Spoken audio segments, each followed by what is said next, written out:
There are a couple of ways to make melodies. You can start with the melody and then put the chords under it, or you can start with the chords and then put the melody over it. The first method is a little bit more difficult and can create some forced melodies.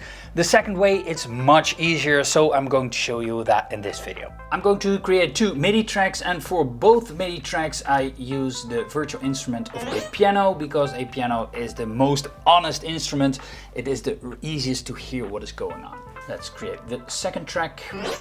The first track is for the chords and the second track is for the melody. I'm going to choose a scale, and I'm going to choose the scale of A minor because it's a scale that is the easiest to remember. It has only white keys and no black keys in it, and I can always transpose it to another minor key if I want to. I can start building the chords now, but I'm going to cheat a little bit. I'm going to use the chords of my chords pack, and in the folder of A minor, or any other folder by the way, there are the basic chords already in it. So I can pick a chord progression. This is the first chord, third chord, fifth, sixth, or I can pick one of the progressions in the progressions folder. Let's see which one I like.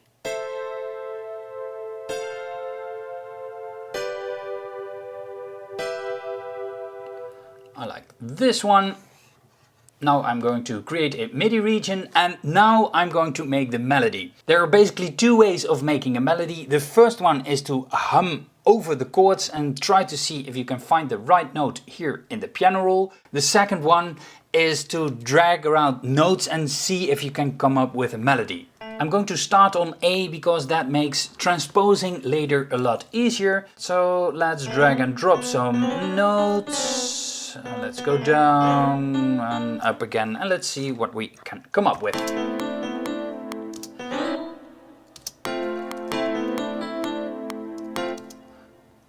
Do do do do do.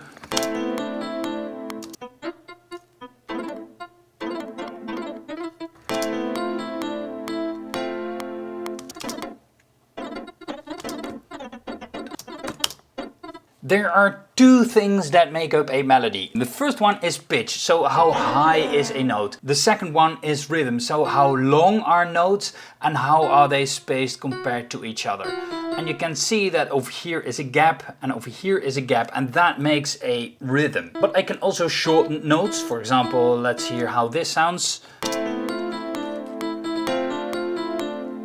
And you immediately notice that it makes it a little bit more bouncy. If you have problems with getting a little bit of a rhythm in your melody, then you can try to see if you can break up the chords a little bit. For example, over here, I can make a chord rhythm. Let's shorten this a bit.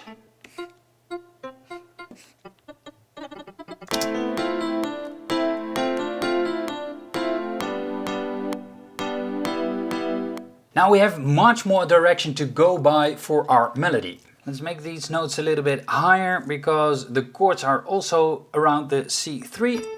So let's up this an octave.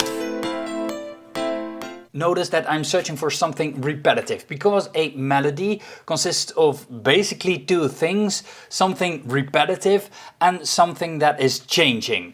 So basically what I could do is copy this.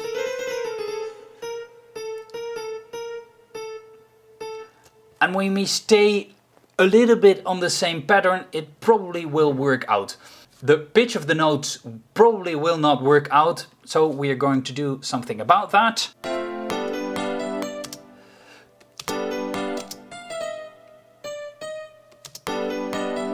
But remember, we can't use black notes, and I did that. So just by changing up one note, you can hear that it is familiar, but it is a little bit different.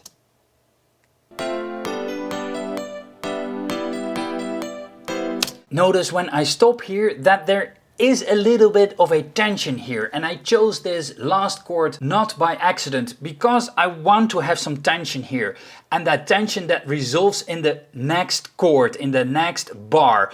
And because this is a loop, that next bar is the first bar of this chord progression.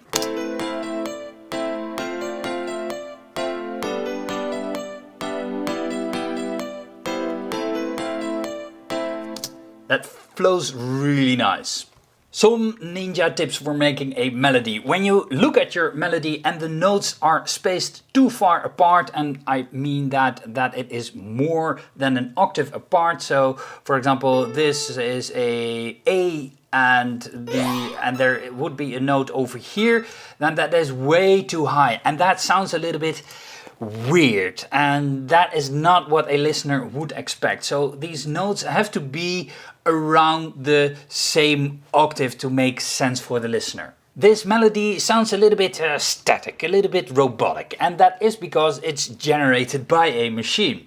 There are a couple of things we can do about that. The first one is to change up the velocity of the notes, because a human hits the notes of a keyboard never at exactly the same velocity. So let's change up the velocity a little bit. Not much, not much.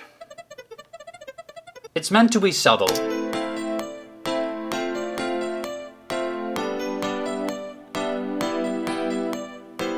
That's subtle enough. There is actually a second thing we can do. We can humanize the notes, meaning that the software will place notes a little bit to the left or to the right, because a human will never hit notes at exactly the same point in time. So let's select all these notes, right click and then click on Humanize. Now we can set how much we want to humanize. I'm going to shorten this a little bit. And now you see that it changed the notes a little bit in time. Let's see how this sounds.